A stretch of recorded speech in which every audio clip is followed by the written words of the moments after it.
So I bought Promare because I Yes. love Promare.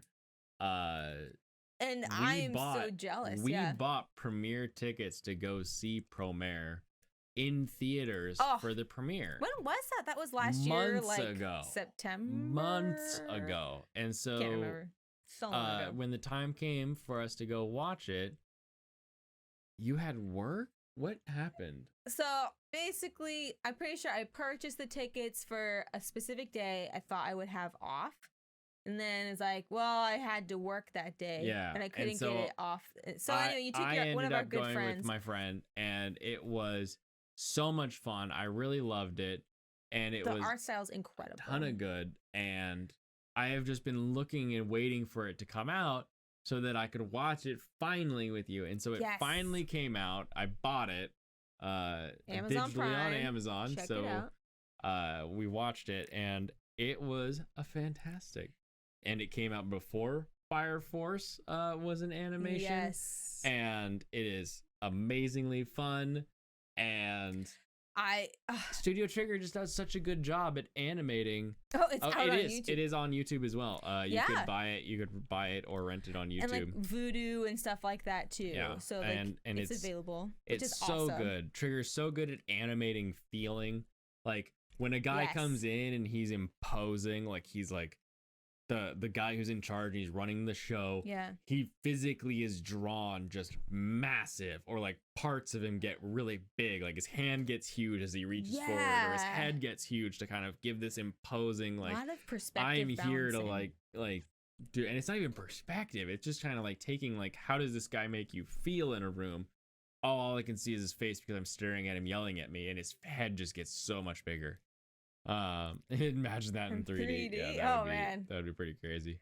But yeah, the way Studio Trigger animates things, like you said, has lots of feeling, and then the colors also kind of dictate the feelings as well. And there's always specific themes of like shapes or like color plays a lot into reoccurring. it. And then it kind of has these maybe, like I said, themes that throughout, which is so cool. Well, and what the other thing too with Promare and why I think it is such a better story for me than Fire Force is, I mean, obviously it's a little more succinct, so you can get into it and you can get out of it a little bit easier. It was designed to be succinct like that, versus Fire Force is trying to have this long ongoing mystery of like, what's going on? But like Attack on Titan. a lot of Promare focuses on the politics of the situation, what's going on with the city, what's going on with the people, what's going on with the social construct that it's breaking down, and the fact that that's the story, and this whole firefighting thing is sort of a subplot, really gives it that interest and that intrigue to keep watching. And then the explosions, the light, the animation sort of is the topper on that. So should we kind of give like a quick synopsis of the movie? I don't want to do that. People can go watch it. Yeah. Okay. Well, anyway, it's about. But it's kind of like watching like a Gundam for me, where like when you watch a Gundam series, it's not about the big robots fighting. It's about this guy who wants freedom for these people, and this guy who wants these people to be in charge. And those ideals clashing is what creates the intrigue and the interest. Tense. And then the robot battle is just kind of like the icing that's the delivery for the system. And the same thing with Promare, where here's this guy's point of view and how he thinks he wants to save everybody, and here's this other guy's point of view and what he wants to do, and their ideals are clashing. And that clash of ideals, you know, they can choose to do it in like you could do a sword fight, you could do gunfight, you could do fist fight, you could do any sort of conflict to represent that. Yeah, to represent the like political conflict, it manifested in a physical conflict.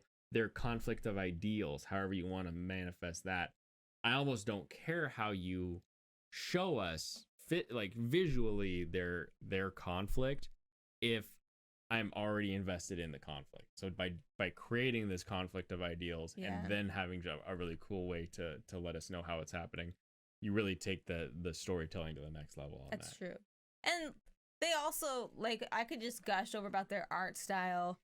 They have a very unique quality to them, like where it's kind of like Blaine was saying, things are just over exaggerated or very angular, and they kind of, and the motions of things kind of have this like swoopy-ness to them. Hard to explain, but I just really appreciate how they make the art style just really impactful. Well, yeah, and they go off model a lot. And the other thing that's really interesting about the way Promare was animated is when you watch it, if you watch it frame by frame even, there is a lot of not keyframes, but no, what's the CG. between? There's a CG? lot of I didn't know that. fully computer generated things in that. The oh my god, that's weird. And so it's interesting because of the way that they're able to animate with the CG so that it doesn't look jarring, so that it actually works out. And it's smooth.